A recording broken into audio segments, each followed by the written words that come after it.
I'm Denis King. Welcome back to Key Changes, a musical memoir. Episode 5.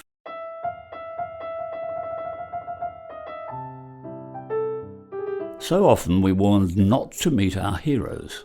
Well, I'm not so sure about that. In fact, whenever I have done, I've usually been even more impressed by whomever it was. With, the odd exception.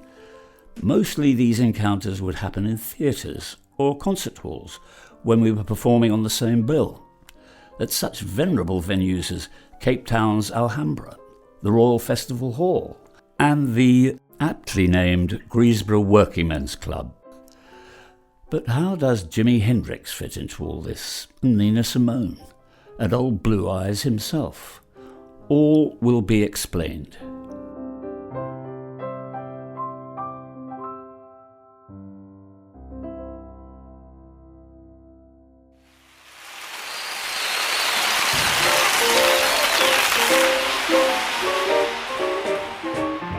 Come fly with me, we'll fly away. Frank Sinatra was, and always will be, my favourite singer of all time. Harold Davidson, an agent impresario whom the King brothers knew from doing a TV series for Granada called Swing Along with Des O'Connor and Marion Ryan, Harold's girlfriend, was putting together a midnight charity show at the Royal Festival Hall starring Sinatra, and asked if we'd like to appear on the show. The date clashed with a possible gig with the Dagenham Girl Pipers at the Lawnsway Social Club in Romford, but strangely enough, we opted to go with Frank. Harold was then Sinatra's European representative. He promised us that Frank would watch our act, be suitably impressed, and no doubt within weeks we'd be boarding his private jet direct to the Sands Hotel in Las Vegas. The thought of not only meeting but working with my hero was all-consuming, and I counted the days to the concert. Sinatra didn't show at the afternoon rehearsal. His band did, and the disappointment of not chewing the fat with Frank over a cup of tea was marginally tempered by getting to hear those marvellous musicians at close quarters. By showtime, Frank still hadn't appeared. I'd been hanging around the stage door in my dress suit since 10 o'clock at night, waiting for the great man. Around 11 o'clock, there was a sudden hullabaloo when a figure in a white trench coat and snap-brim hat came in, accompanied by shrieks and girlish screams from outside, and I thought it was my hero, but it turned out to be Johnny Dankworth, who looked not unlike him, and who was leading his own orchestra, which opened the show. At midnight, before a glittering audience full of stars and royals, the performance got underway. Still no sign of FS. I was getting anxious. The King brothers were on soon. He was going to miss us. When we did finally go on, I spent most of our opening number, Hey Look Me Over, glancing into the wings, fully expecting to see Frank standing there beaming and giving us the thumbs up. No sign. We did 2 more numbers, finishing with Yes Indeed, a song for which we had had a clever but extremely complicated, for us, dance routine devised by Sammy Davis's choreographer, Alex Plachette. The idea was we'd play and sing the first verse, then let the Dankworth band take over, abandon our instruments and get up and dance. But for some reason, Dankworth set the dance tempo twice as fast as we'd rehearsed it. And we ended up racing around the stage like Cossacks, practically with sparks coming from our shoes, trying to fit in all the steps, and eventually exited stage right in a puff of smoke. Heart pounding, gasping for breath, I hurriedly got changed and returned to my vigil by the stage door as the interval began. Suddenly, the stage door flew open. 5 or 6 large men in suits burst in, and in the middle of them, wearing Johnny Dankworth's outfit, was the man himself, in the flesh. "What the hell time do you call this, Francis Albert? You missed our act," is what I would like to have said, but instead I stood there gawking with a big silly grin. Sinatra was hustled straight past and into his dressing room. 2 of the large, besuited men remained outside as sentries. The second act began with MC David Jacobs introducing Sinatra's band. I now positioned myself in the wings where I had an unobstructed view of both the stage and Frank's dressing room door. I was going to miss nothing. As the band struck up the intro to Goody Goody, the dressing room door opened. My pulse rate quickened. With perfect timing, an immaculately attired old Blue Eyes strode out and went directly on stage to thunderous applause, but not before a curt nod in my direction. At least I think it was to me. There was no one behind me. And it wasn't unfriendly, curt perhaps, but meaningful. So you met someone who sets you back on your heels. Goody, goody, you met someone and now you know how it feels. This was 1962 and Sinatra was at the peak of his powers. The voice was from another planet, a gift from the gods. I was transfixed. 75 minutes flew by. As he finished his final encore, the band still playing, the audience now on their feet going wild, Frank Sinatra came off stage, nodded again to me, but this time added an equally curt but meaningful "Hi kid," before heading out the door into his waiting limo. As I watched it drive off, I had a vision of Frank being already back in his suite at the Savoy, in bed with a couple of blondes and a Jack Daniels on the rocks, by the time the band had finished Come Fly With Me. Perhaps he was. The King brothers, curiously, were not invited to the Sands in Las Vegas. I had a slightly longer conversation with another hero of mine, the singer Tony Bennett. In 1955, I used to walk along the promenade on my way to the Central Pier Theatre in Morecambe every day, and the music spilling from an amusement arcade always seemed to be Stranger in Paradise. That's when I first heard the name Tony Bennett. What a voice, I thought. Thrilling, distinctive. Some people may be surprised to hear me speak of Bennett and Sinatra in the same breath, but for me, although Tony Bennett may not have Sinatra's technical brilliance, he has a joyous quality, a love of life, and therefore an emotional power which never fails to move me. He's also a wonderful musician, and his voice was one of the few things that put a smile on my face that whole summer season. 7 years later, I went to New York for the first time when the wonderful entertainer and friend Roy Castle was doing a TV series over there. Bennett was then riding high in the US charts with I Left My Heart in San Francisco, which seemed to be on the radio every few minutes. Once again, I was captivated by the voice. 3 years after that, back in London, I got a call from Roy. He'd been invited by Tony Bennett to come for tea at his hotel. "You know Tony Bennett?" I said, impressed. "Yes, I just did a show with him in the States. Want to come and meet him?" When we knocked at the door to Bennett's suite at the Mayfair, the familiar, laid-back and slightly husky voice called out, "Come on in, Roy." We pushed open the door. Tony Bennett, his face covered in shaving foam, stuck his head out the bathroom door and waved. "Hi," he smiled. Roy introduced me as a musician friend. "You play piano?" Bennett asked. I said I did. "Great, play something for me." With his razor, he indicated a white baby grand in the corner of the room, then stepped back into the bathroom, door open, and continued shaving. I asked what he'd like me to play. "Do you know Here's That Rainy Day in G?" I said I did. "Hey, great, play it for me." I sat down at the piano. As I started to play, Tony Bennett started to sing, I assume while still shaving. "Maybe I should have saved those leftover dreams. Funny, but here's that rainy day." There it was, that voice, but coming from the bathroom instead of the radio. We went through the entire song. I could barely see straight. Me accompanying Tony Bennett shaving. Roy watched it all with a smile, rather like a proud father. Turn out this way. We had tea. Bennett was charming. I can't remember anything else. I probably went home and for the next month told everyone I knew I'd met Tony Bennett. I didn't see him again until our mutual friend Benny Green's funeral 30 years later, a less joyous occasion, and no one much felt like singing. Meeting someone you've admired from afar is always a thrill. Well, perhaps not always, but if that someone turns out to be nice as well as talented, you admire them even more. And if you manage to enter their world, however briefly, and be accepted, the thrill is magnified to the extent that you won't hear a bad word against them, ever. The actress Georgia Brown gave a party at her house in Knightsbridge one night. I think Albert Finney was the one who'd actually been invited, and actor Julian Holloway and I were just tagging along. There was a 6-foot Steinway grand in the room. I may be hopelessly unobservant in matters of decor or, say, my wife's wardrobe, but I never forget a piano. And unable to ignore the magnetic force that draws me ever closer to a keyboard when I see one, especially a very nice one, I found myself at some stage during the evening running my hands over the ebony finish. "Darling, do play something," the hostess pleaded, which was wholly unnecessary as I was already seated, fingers poised.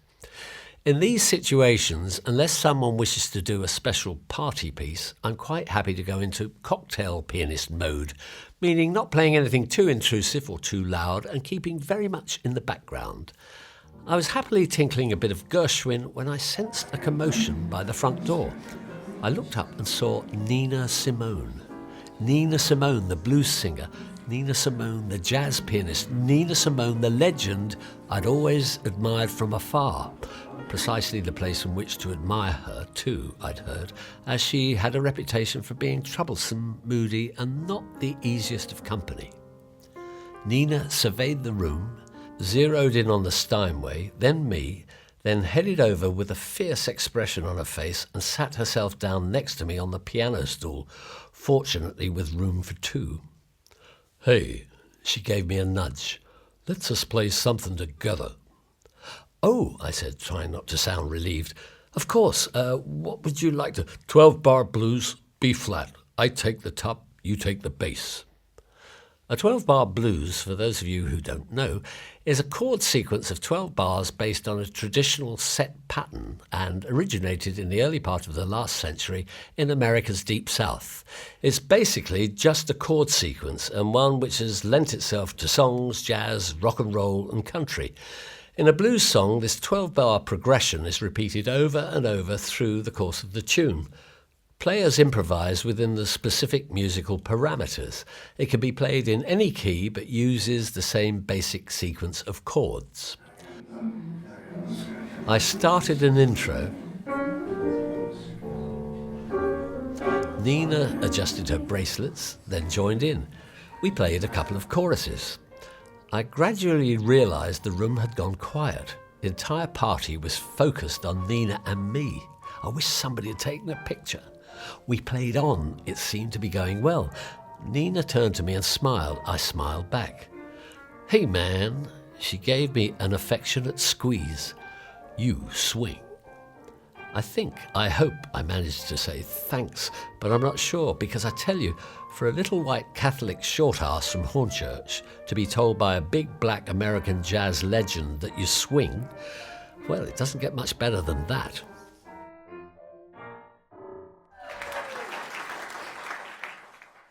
At approximately 8:45 one Sunday night, back on stage at the London Palladium, live, in front of not just the 2,300 faces in the theatre, but a television audience of 18 million, I experienced a sudden awareness of how I would look if I screwed up. And how I would look, I realised, was like a complete pillock. I panicked. This had never happened before. It wasn't an, "oh dear God, I think I may have to kill myself" type panic, but it was enough to put a damper on whatever enjoyment I had previously found in performing, and with very few exceptions, the looming shadow of performing Pillock Man has stayed with me to this day. No one noticed it that evening on Sunday night at London Palladium, not even my brothers. My smile might have seemed a bit forced if you inspected it closely, but I played and sang as normal. A few months later, though, on the Roy Castle show, performing Pillock Man did finally make his live television debut. "I'd love to get you on a slow boat to China." Charming, modest, incredibly talented, Roy Castle could do anything. He danced, he sang, told jokes, played trumpet, drums and golf. We'd done countless shows together, shared houses and summer seasons. He'd become a close friend of the entire King clan. My brothers and I had appeared on his television show many times, but on this particular occasion, I'd been given a line to say in a sketch of Roy's that would follow our act. Not since my triumph in short trousers at the Casino Theatre Southport playing an urchin buying flowers for his blind mother had I been asked to dazzle audiences with my acting ability, and, although slightly nervous, I sailed through rehearsals and my confidence grew. Minutes before the live transmission, the writers, Sid Green and Dick Hills, came into our dressing room and said to me, "We want to change your line." It wasn't a big change, they said, only a slight rejigging of the words to make it funnier. I begged them not to. I'd been practising my line all week and was getting rather good at it. They laughed and went out, not noticing my transformation into performing pillock man. I looked down at my new line change as, over the tannoy, the floor manager called the King brothers to the set. According to the script, after we had performed May We and Buonasera, Roy Castle would come on carrying a cardboard box out of which he would pull a folded shirt and say something like, "Hey fellas, what do you think of my new shirt? It's a drip dry." And I would say something like, "Oh, I didn't know you could get drip dry shirts in a box." After which Roy supplied the big punchline, whatever that might have been. I'd be more specific, but I must have blocked it all. The red light came on, the cameras rolled, we sang our 2 numbers with our usual cheery demeanour, during which I thought of nothing but drip-dry shirts and boxes, becoming more and more muddled as to what my line was or had been or wasn't any more. Roy entered on cue after our applause with his box. He gave me his line, then looked at me expectantly. The camera moved in for a close-up. I stared at Roy wild-eyed. Puzzled, with a half-smile, he inclined his head, waiting. We'd never rehearsed the new line. Possibly he thought I was coming up with something even funnier. My mouth opened. Nothing came out. Still he waited. Sweat ran down my back. I'm sorry," I blurted, heart pounding, and then, to his astonishment, ran right past him and his drip-dry shirt off the set and possibly out of the building. The whole experience was horrific, humiliating and mortifying. It still is, even reliving it now. Poor Roy. To his credit, he was awfully nice about it. But then he was an awfully nice man.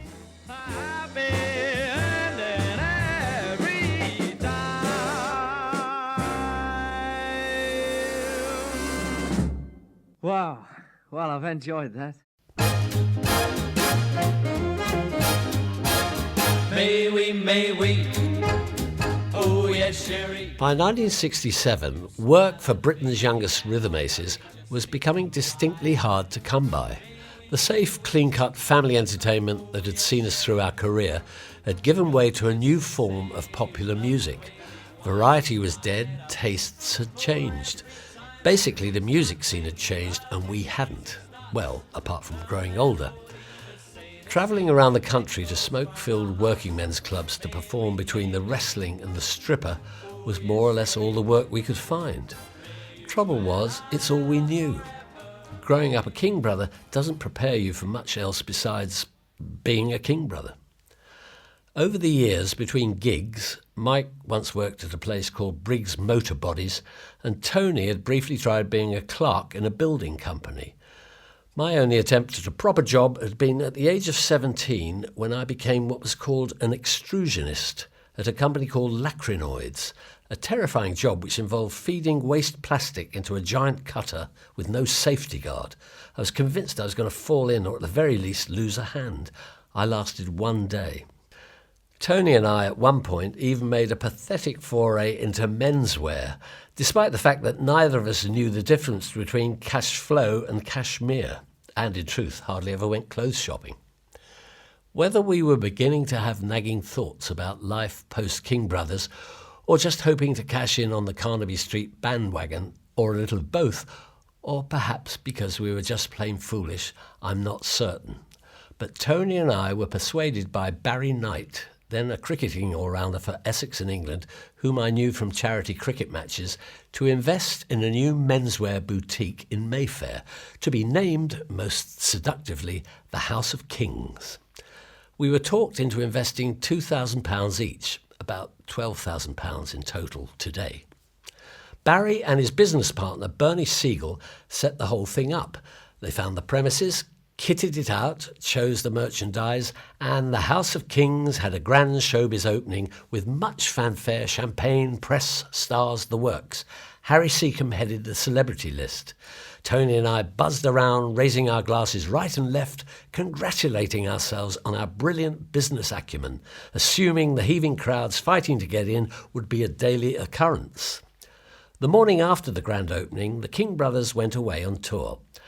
Upon our return 2 weeks later, Tony and I raced over to Avery Row behind Bond Street to visit our thriving enterprise and were surprised to see a sign in the window that said, "Sale now on." The only person in the shop was a surly, spotty youth who also appeared to be in charge. "What do you want?" he said, chewing a sandwich. "We're the owners," we said. "This is our shop. We're the Kings. Where's Barry?" "He's gone off to Barbados with Bernie. Oh, and 2 young ladies." We asked why there was a sale on barely 2 weeks after we'd opened. The youth said we hadn't shifted any stock and owed a couple of suppliers already. "But how could this happen?" we asked, horrified. "Dunno," the youth said, picking the cucumber out of his teeth. Tony and I left the shop and made our respective ways home with long faces, a cut-price shirt and a pair of socks each. Some weeks later we were called to a creditors' meeting. The House of Kings was being sued, we were told, and the company filing for bankruptcy. Barry said to us, "Sorry guys, it just didn't work out," promptly moved to Australia, and when last heard of was coaching cricketers in Sydney. But then, out of the blue, the King brothers were invited to appear on Simon D Time, a popular weekly live entertainment TV show from Manchester, a job we were more than happy to slot in between appearances at Greesborough Working Men's Club and Lee Miners Welfare Institute Recreation and Social Centre. We piled into our newly acquired second-hand Chevrolet Impala station wagon, our first non-Ford, much to Dad's disgust, and drove to the studio, parked, unloaded, had a cup of tea, did the camera rehearsal, and was still in our sharp matching sweaters and bow ties when the door opened and in came the act with whom we were sharing our dressing room. A tall black man in platform shoes with a mass of frizzy hair, followed by 2 smallish white guys, all of them dressed in grubby, creased and sweat-stained satin shirts. "They'd just done a gig in Scotland," explained the one carrying in a crate of Guinness, "had slept in the van, and here they were." The tall guy smiled. "Hi there, I'm Jimi Hendrix," he said, and offered us a toke from an enormous spliff. We introduced ourselves, shook hands, but declined the spliff. Tony politely agreed to share a Guinness. Within the year, Hendrix, whom no one had then heard of, including us, was one of the biggest rock stars in the world. His commemorative blue plaque, curiously, is next to Handel's on Brook Street in Mayfair.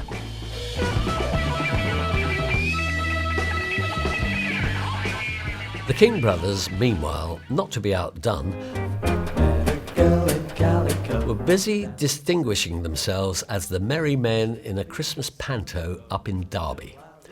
Tony claims it was Southampton, maybe it was, where Robin Hood was played by a 60-year-old singer called Donald Pearce, who had once been famous for his hit In a Shady Nook by a Babbling Brook. And Maid Marian was played by an 18-year-old New Zealand girl who was a foot taller than he was. I'm being charitable when I say that it was the cheapest, tattiest production I've ever seen, let alone been in. The 3 King brothers, dressed in threadbare Lincoln green doublets and baggy hose, were the full extent of Robin's band of merry men. Having discovered a clearing in the forest, 2 cardboard trees, in which a piano, a bass and a guitar had been conveniently abandoned, we performed 2 songs which had literally nothing to do with Robin Hood. As if that wasn't off-putting enough, I was furthermore required to play The Ghost, which required a quick change in the wings into a dirty white bedsheet with 2 holes snipped out for eyes and a rubber band around my neck, whereupon I would race back on stage just in time to scare the 2 babes in the wood. If you were lucky, one of the few kids still in the audience would yell, "He's behind you!" But if not, the stage manager from the wings, in a high voice, would oblige. The panto lasted a remarkable 2 weeks and is chiefly remembered in the annals of King brother history for some thought-provoking philosophical advice bestowed upon us backstage by an Irish comedy double act playing the robbers, Sid and Max Harrison. Don't dig your grave with your penis. Sound advice, especially if you're a grave digger. My gal in Calico.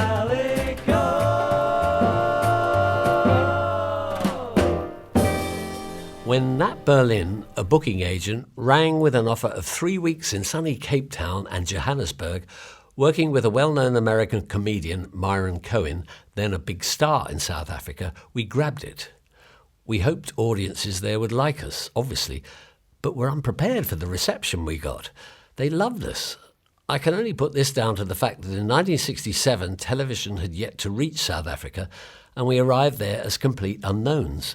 The result being that everything we did seemed fresh and new.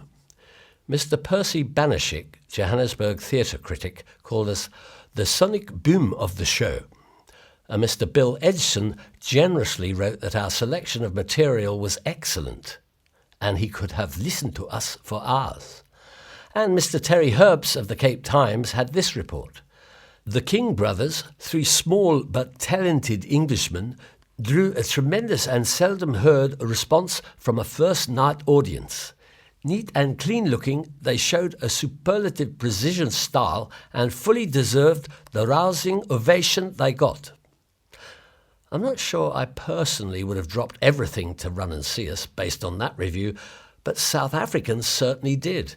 And having been used to our audience in working men's clubs getting up to dance or go to the loo when we came on, it was not only a novelty, but a decidedly pleasurable experience seeing people on their feet, whooping and clapping along to If I Were a Rich Man and calling for encores. Up until committing this incident to paper, it had been my clear recollection that Dr. Christian Barnard, the famous heart surgeon, came backstage one night after the show in Cape Town, and we were all introduced.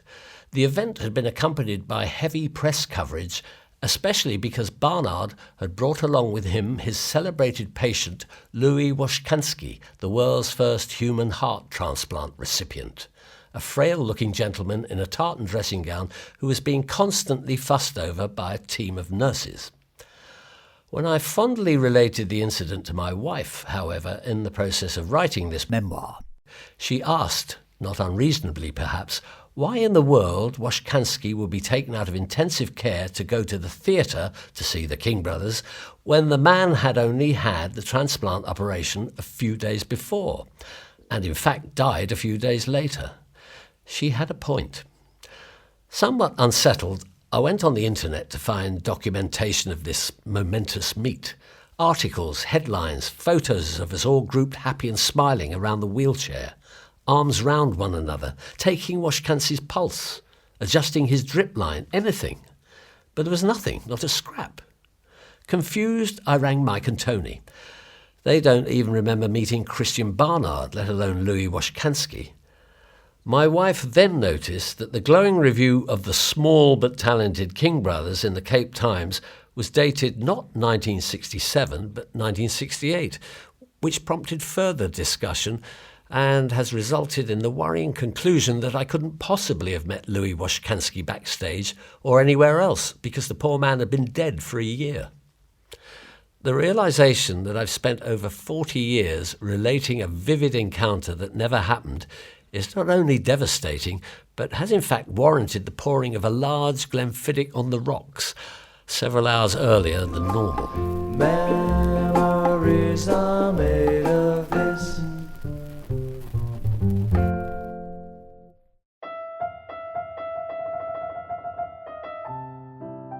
In the next episode, the sun gently sets on the King brothers. But the sadness I feel gives way to a new dawn. Ushered in by the sound of galloping hooves, it all starts with a very special horse, a beauty who was to change my life. See you then.